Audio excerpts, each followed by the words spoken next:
Fala aí, torcida alviverde, trazendo aqui um react do Verdão pra vocês, os comentaristas analisando a vitória do Palmeiras aí por 1-0 fora de casa contra o Vasco da Gama, gol do Tigrinho, Vitor Roque desencantando aí e fazendo o gol da vitória alviverde, né? O Palmeiras aí que assumiu novamente a ponta da tabela, somos líderes novamente do Brasileirão, já que o Flamengo tropeçou fora de casa contra o Cruzeiro, o Gabigol marcou de pênalti, teve gol do Gabigol.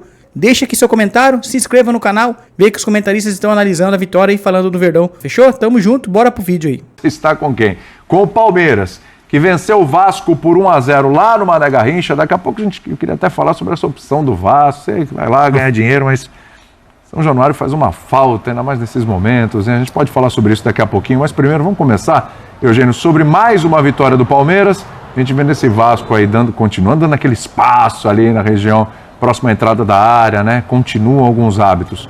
Vasco com alguns desfalques por opção do seu treinador e o Palmeiras vencendo com o Vitor Roque desencantando, Eugênio. Vamos lá, né? Ô Lloyd. Vamos lá. Até que o Lloyd fez talvez a melhor partida dele no Vasco. Saiu machucado, né? Vem melhorando. Eu acho que a questão... Primeiro, o Palmeiras jogando com o Vasco é muito esperada a vitória do Palmeiras, claro, não é de hoje. Tem sido assim desde 2015. Tem acontecido já há muito tempo, né? Então, quando o Vasco vende para fazer um dinheiro dele. E eu acho que o Vasco já conta com o resultado. Nossa. Porque, assim, o Vasco abre mão dos seus dois principais jogadores. Quais são os caras que fazem o Vasco fazer gol? Especialmente o Verratti. E depois o Coutinho, que é o habilidoso do meio de campo. Os dois jogadores não jogam. Lembra muito o jogo com o Corinthians. Que o Vasco entra com 11 reservas, ou se não 11, entra com 8, 9 reservas. Pelo menos dessa vez preservou alguma estrutura do time. Mas os melhores jogadores ficaram de fora. Isso significa claramente que não foi uma decisão única naquela ocasião do Fábio Carille. É uma coisa do clube. O clube coloca a Copa Sul-Americana como prioridade. Tem jogo na Venezuela, quarta-feira, 7 da noite, transmissão dos canais ESPN e Disney Plus. E ele poupa jogadores. Assim, quando você vai jogar com um adversário que claramente é superior a você, e você não só tira da sua casa, e você poupa os principais jogadores, você está contando que vai perder o jogo. E aí o jogo, no final das contas, não foi tão simples assim para o Palmeiras. Pois é. Não foi nada simples. Pois é. Especialmente no primeiro tempo. No primeiro tempo, o Vasco teve uma postura interessante. Ele traz o Nuno para jogar na posição do Coutinho, abre o Lloyd na esquerda e o Tietê fica mais pela direita, mas, na verdade, abrindo o corredor para a subida eventual do Paulo Henrique, o lateral. Era mais ou menos essa composição. E o Ryan vira o centroavante. O Vasco faz um jogo ali, ok. Consegue se defender, consegue ter posse de bola razoável, consegue ensaiar chegadas ao ataque. No segundo tempo já não. Desde o início do segundo tempo, o Palmeiras cresce no jogo, o Palmeiras se ajusta, o Palmeiras sobe marcação. E o Vasco perde o jogo numa saída de bola. A falha individual. Que há uma decisão do Hugo Moura, pressionado pelo Richard Rios, de tentar driblar dentro da área. E aí perde a bola, não é um jogador que tem a qualidade para isso. Ali o gramado também é muito ruim, não ajuda. A bola quica muito. Então ele não tinha condição, tinha que ali se livrar da bola. Porque acabou acontecendo isso, né? O gol do Palmeiras, ele perde a bola para o Richard Rios, o Estevão toca de primeira e entra sozinho dentro do gol quase, o Vitor Roque para fazer o primeiro gol dele. Vitor Roque mais uma vez não jogou bem. Primeiro gol válido, né? Válido. Ele fez 2 gols e sofreu 2 penais. Isso. Mas o primeiro gol foi hoje. Mas só que, embora tenha feito o gol simples, mais uma vez não foi a principal parte. Não jogou bem, não teve uma atuação de destaque o Vitor Roque, mas fez o gol, quebrou lá o jejum e tal. E deu a vitória ao Palmeiras, que no segundo tempo jogou bem, merecia ter feito até um outro gol. E o Vasco quase fez um gol no lance de falha do Everton. Uma bola cruzada na área, o Everton sai para cortar o cruzamento, tromba com o próprio zagueiro. E aí é encoberto no finalzinho do primeiro tempo. E o Giai faz um gol de bicicleta. Impressionante. Porque ele impede o gol do Vasco com uma bicicleta. Para mim é um gol de bicicleta. O que salva o Palmeiras de não ir para o intervalo perdendo, né? De ir para o intervalo perdendo. Mas é isso. O Vasco até, diante das circunstâncias, não fez uma partida tão ruim quanto poderia ser. Eu acho que as escolhas de jogadores olhando o que foi o jogo, e vou muito no que disse o André, a gente não pode avaliar só depois da partida, funcionaram as do Vasco.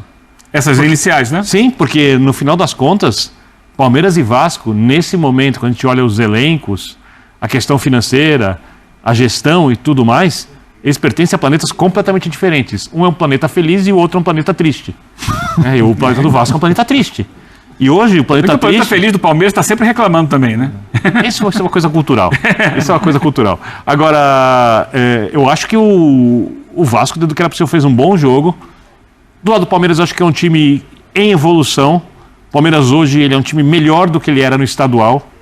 Ele tem conseguido resultados melhores, mas ele ainda, para mim, tem uma certa distância daquilo que o Abel quer. Porque o Palmeiras não é consistente defensivamente.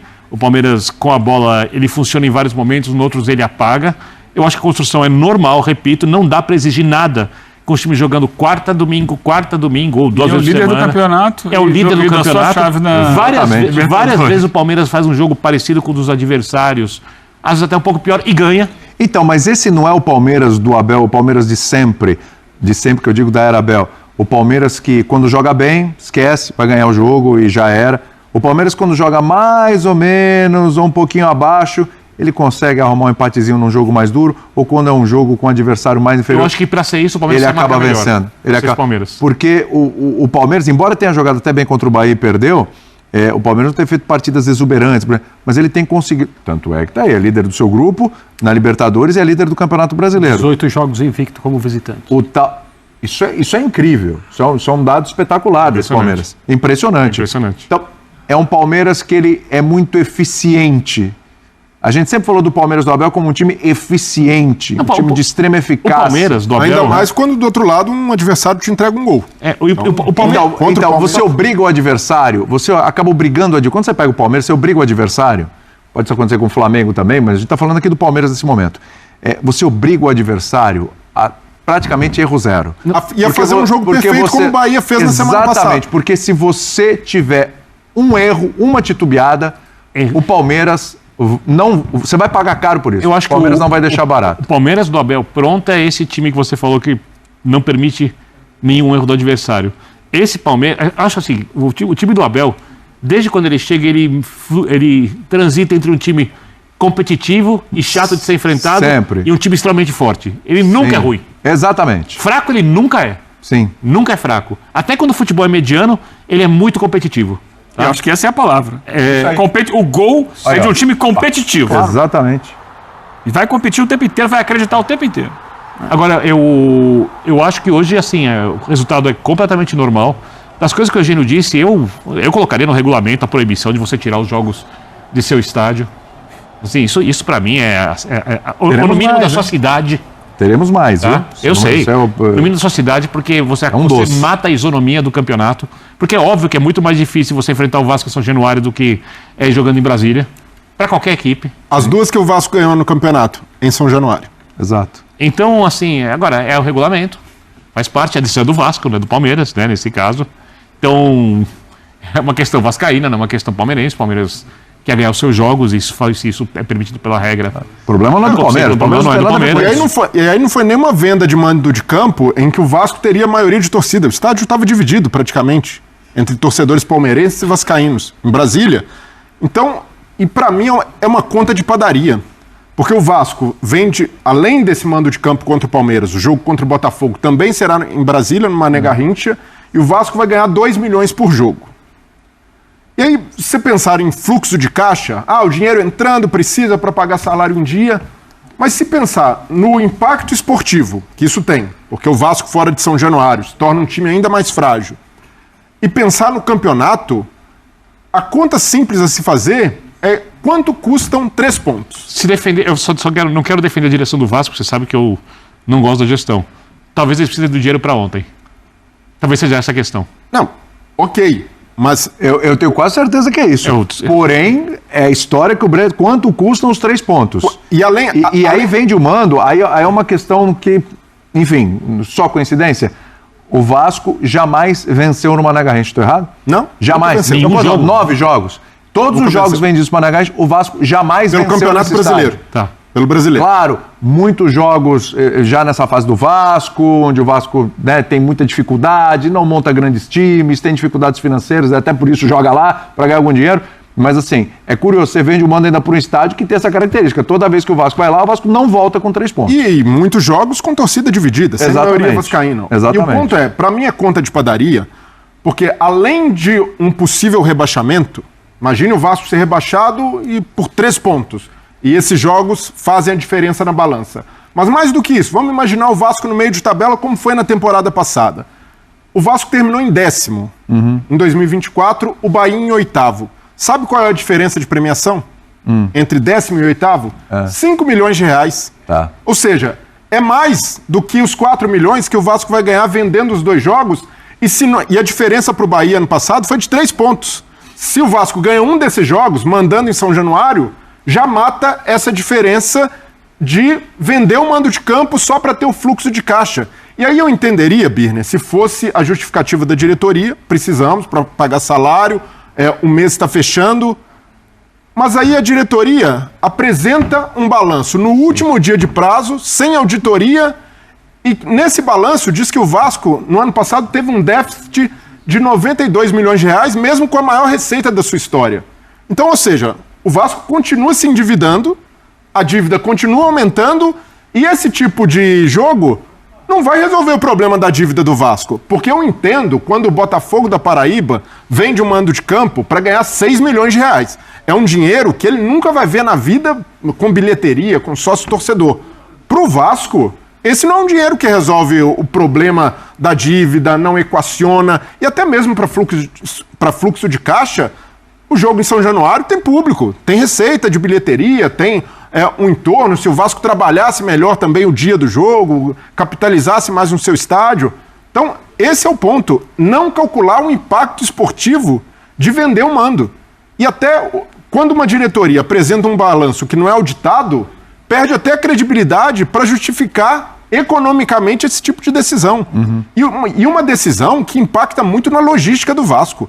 O Vasco jogou foi para o Paraná jogar contra o Operário, vai para Brasília, de Brasília vai para Venezuela, da Venezuela vai para Salvador. Olha a maratona de jogos fora de casa, e o Vasco no meio do caminho inventou mais um. Então, se jogasse no Rio de Janeiro, e até o Felipe falou sobre isso, jogadores estão física e mentalmente desgastados.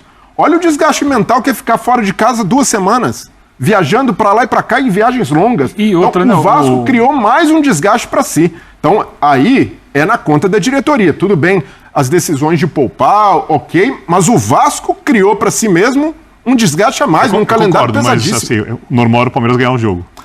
Entendo, Birner, mas qual a chance... Em São Januário, em Mané Garrincha, em Marte, qualquer lugar, o Palmeiras é favorito. Mas qual a chance do Vasco ter um empate contra o Palmeiras ou complicar o jogo? Sim, aumenta em São Januário. Sem dúvida.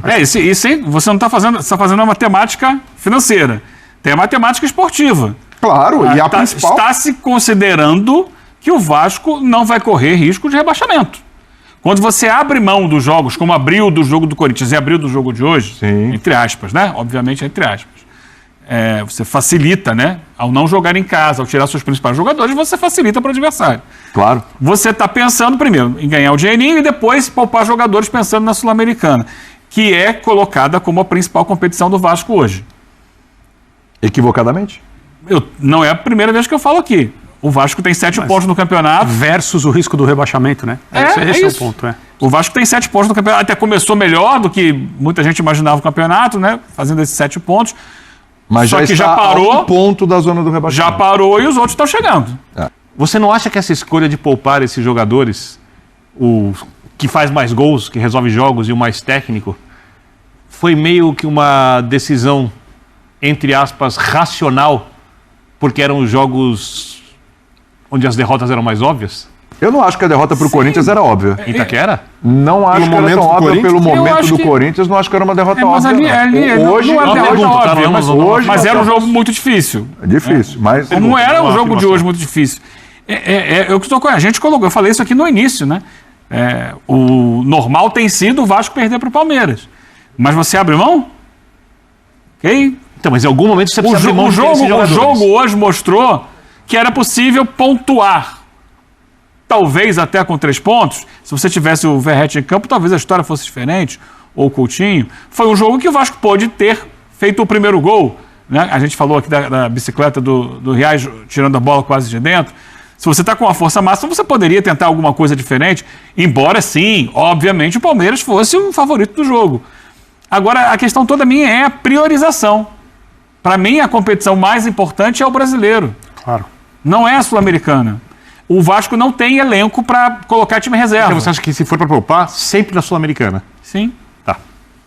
Para mim, sim. Perfeito. Fica evidente isso. E o grande problema no caso do Vasco foi que o presidente, o Pedrinho, Poupar tem que poupar. Sim. Embora você não tenha elenco para manter um nível Mas parecido. é o que tem. Você precisa Mas você tem que administrar poupar. Então, mas o E Pedrinho... eu acho o brasileiro o pior caminho para poupar, porque é o que mantém o status do clube. Se cair para a segunda divisão, aí Não, aí é bem complicado. muito mais difícil. E o Pedrinho endossou um discurso que não é realista e que, de certa forma, ajudou a derrubar o Carille. Porque quando ele fala que ele tem elenco para G8, que o time do Vasco tem um dos 8 melhores elencos do futebol brasileiro, da Série A, isso não é real. Porque Não é se real. tivesse, teria muito mais margem para poupar. longe Quando disso, poupasse né? dessa maneira, não sentiria tanto. Então, de fato, a diretoria, às vezes, também está com o pé fora da realidade, e esse pé fora da realidade acaba, de certa forma, respingando no planejamento, nas decisões. Puxando aqui para o Palmeiras que ganhou o jogo, André, o Abel falou na coletiva sobre o Veiga, foi perguntado sobre o Veiga, né? E o que ele falou sobre o Veiga, encheu a bola do Veiga, né? Não é a primeira vez. Não é a primeira vez, falou que quando chegou no Palmeiras, tinha gente queimando camisa do Veiga por aí, ninguém queria saber do Veiga, e tudo que o Veiga fez, os números do Veiga, o quanto ele foi importante, convocação até para a seleção brasileira e tudo, e o quanto ele ainda pode render nesse time do Palmeiras. Chamou de liderança invisível. Liderança invisível. A gente está falando aqui de um Palmeiras que ainda está se ajustando, mas já é líder do campeonato, que tem coisas ainda para evoluir, mas quando o Abel fala isso, ele puxa talvez pela principal virtude dele, até no comando dessa equipe, e por isso os resultados estão aí, mesmo com um time que não parece pronto ainda, que é como a ele questão gere, da gestão. Então, eu lembro de uma vez que o Veiga estava claramente num mau momento e ele, Abel, disse que a responsabilidade era dele. Sim, foi. Porque continuava escalando. Eu lembro desgastando que o jogador. Estou para dar uma folga para ele há um tempão e não consigo e coloco para jogar e ele é muito voluntarioso e joga, não o faz tão bem porque devia estar passando por algum momento, alguma questão médica ou física. Então, se o relacionamento dele com o Veiga, a opinião que ele tem sobre o Veiga como jogador é bem antiga, né? E assim, ele tem o Veiga numa alta conta. Eu acho que precisa ser assim, porque o Veiga é um jogador, não é comum, não existem muitos Veigas no Brasil, no elenco do Palmeiras e em outros elencos. E a gestão do Abel é uma das características mais importantes que ele traz para o trabalho, uma das habilidades mais evidentes que ele tem e um dos motivos pelos quais essa, sob o comando dele, é a era de maior glórias de um time absolutamente glorioso na sua história, que é o Palmeiras. Mas 2024 2024 foi um ano decepcionante. E eu acho que esse ano tem que ser, pelo menos nos objetivos traçados, um ano em que o Palmeiras retorna aquilo que é a ideia de um Palmeiras vencedor, que conquista. São coisas importantes no calendário, não só o campeonato estadual. Quando ele diz no estadual, todo mundo no Palmeiras sabe o que eu penso sobre o campeonato estadual, e ele ganhou 3 em sequência, isso fica cada vez mais claro. Não é que ele despreze o campeonato estadual. Se der para ganhar, ele quer ganhar. Mas ele não faz a menor questão de ganhar o campeonato estadual. Ele quer ganhar outras coisas, porque ele sabe muito bem o que é importante. 2024 comprova isso. O Palmeiras ganhou o estadual e nada mais. E pessoas pediram a demissão dele. Sim. Entraram em conflito com a diretoria, com razão, sem razão, naquele momento específico, mas um ambiente de uma certa ebulição que não é comum, ou pelo menos não foi a norma do Palmeiras em todos esses últimos anos. O fato do Palmeiras não estar jogando próximo do que é a sua capacidade, e eu acho que a cobrança vai ser maior esse ano, porque é o melhor elenco que o Abel tem. Sem dúvida. E o elenco de 25 do Palmeiras é o melhor, é o de nível técnico mais alto. E mais caro também. É o que tem jogadores com maior capacidade decisiva, e então cai sobre os ombros de um treinador que já comprovou a sua capacidade a não a obrigação, mas a tarefa de construir um time de futebol que ganhe, que seja compatível com a qualidade desse grupo. O Palmeiras do Abel sempre disse isso. Ao longo dos anos de conquista, sempre foi uma equipe de funções e não de figuras. Hoje é uma equipe, hoje ela pode ser uma equipe de figuras.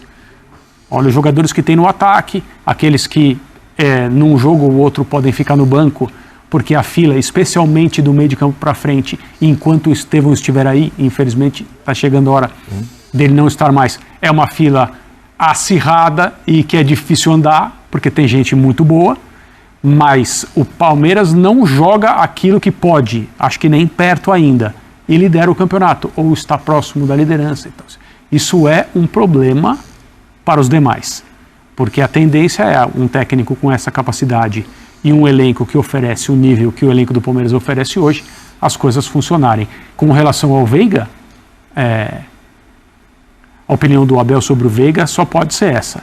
E o Veiga ainda tem muita coisa a oferecer. Sim. Ele faz parte de um núcleo que está começando a se desfazer, né? Mas ele é um jogador de capacidade indiscutível. Tecnicamente falando, é um dos melhores que o elenco do Palmeiras tem. Você que é um atacante de primeira linha, Breiler, hoje saiu o gol do Vitor Roque, né? E o Abel falou sobre isso na coletiva também, né? Carinho, paciência, vamos com tranquilidade, o pessoal é muito afobado, né? É aquele gol para tirar o peso, a partir de agora a expectativa sobre o Vitor Roque, porque já tinha gente, 12 jogos, aí contratou esse cara, gastou uma grana, tá vendo? Não é tudo isso, já começa o pessoal já a querer descartar, né? Muda agora a chavinha pro Vitor Roque? Você que é um cara de muitos gols. Não teve muitas secas, né, Breiler? É verdade. Não, tive várias. Muito piores. Sai o gol, tira o peso, né? Tira o peso, sem dúvida. E o Vitor Roque saiu até emocionado, natural, né? Foram 12 jogos em que ele não conseguiu marcar, mas em que ele foi útil para o time. Então, do lado do Abel, é saber valorizar isso também. E acredito que o Abel, nesse ponto, é muito consciente da capacidade do Vitor Roque. E é normal, né? O André falando sobre equipes que estão na parte de cima da tabela, são equipes que, comparadas a outras, têm problemas muito menores. E problemas que a gente enxerga em Palmeiras e Flamengo hoje. Efetividade. Quando cria oportunidade, como o Palmeiras criou contra o Bahia, por exemplo, se tivesse sido um pouco mais contundente, possivelmente teria saído com a vitória contra o Bahia. Sim. No detalhe, num contra-ataque, diante de um bom adversário, perdeu em casa, mas isso não invalida o que o time faz de bom. Então, e até mesmo o que os atacantes fazem de bom. O Flaco Lopes hoje entrou no jogo e perdeu um gol, que ele arranca bem, sai cara a cara com o Léo Jardim, tira demais de canhota. Mas ali é uma jogada em que ele tem méritos também, em que ele arranca, em que ele consegue ter mais velocidade que o zagueiro, chegar primeiro e bem para finalizar. Então é normal centroavantes e atacantes perderem gols, porque na ideia do torcedor e na ideia de muita gente, né, que acredita que é só encaixar ali uma peça e tudo vai funcionar, o Vitor Roque chegou com uma contratação mais cara da história e o Palmeiras não perderia mais gols. E não é assim que funciona. O Paulinho, por exemplo, o Paulinho ainda não está na rotação física ideal, mas quando entrar, vai ser um jogador ainda melhor e que vai oferecer o que oferecia no Atlético. Então é ter calma com as coisas e naturalmente vejo como algo normal, seca, centroavante perder gol faz parte do ofício. Muito bem. Falamos nesse bloco aqui do Flamengo, que perdeu para o Cruzeiro e você... Então é isso, torcida. Vocês viram aí os comentaristas falando do nosso Palmeiras, o Verdão que venceu fora de casa o Vasco 1-0, jogo difícil, né? O Vasco da Gama se entregando e doando ao máximo em campo, vendendo a derrota e a derrota custando muito caro ao Palmeiras. Conseguimos o gol após uma saída de bola errada da defesa do Vasco. Richard Rios pressionou ali a defesa, conseguiu atrapalhar ali a saída de bola e o Estevão ficou com a bola ali nos pés dele. Cruzou na área, rasteiro, e o Vitor Roque fez o gol. Gol da vitória alviverde. Flaco Lopes também perdeu um gol na cara ali nos minutos finais, né? Para sacramentar ainda mais a vitória do Palmeiras, definir ali a vitória por 2-0. O Flaco Lopes perdeu um gol, mas faz parte. É um jogador que vem jogando bem na temporada, o Flaco Lopes, e sendo importante para o Palmeiras. Então, o Verdão venceu. Você viu aí que o Rafael Veiga foi elogiado por Abel Ferreira na coletiva. O Veiga não entrou, estava já no banco de reservas, ele e o Mike retornaram de lesões e podem ajudar o Palmeiras aí no decorrer dos jogos, beleza? Deixa aqui a sua opinião, o que você achou do jogo de hoje. O Giai salvou um gol em cima da linha de bicicleta, hein? O Giai, lateral direito, preste muita atenção aí, torcedor alviverde. O Giai vem dando conta do recado e hoje, ao meu ver, ele é titular absoluto na lateral direita do Palmeiras. Na minha opinião, você concorda ou não comigo? Comenta aí. Lateral direito hoje, o Giai é titular absoluto com a camisa do Palmeiras ou não? Deixa aqui sua opinião nos comentários. Tamo junto e uma boa noite. Amanhã tem mais vídeo no canal. Avante palestra, avante Palmeiras. Então é isso, torcida. Muito obrigado pela sua atenção, ter curtido o conteúdo. Se inscreva no canal, deixa seu like. O seu comentário também é muito importante. Você está de acordo com os comentaristas ou não, beleza? Deixa aqui no comentário a sua opinião. Tamo junto, um forte abraço. Avante palestra aí, avante Palmeiras.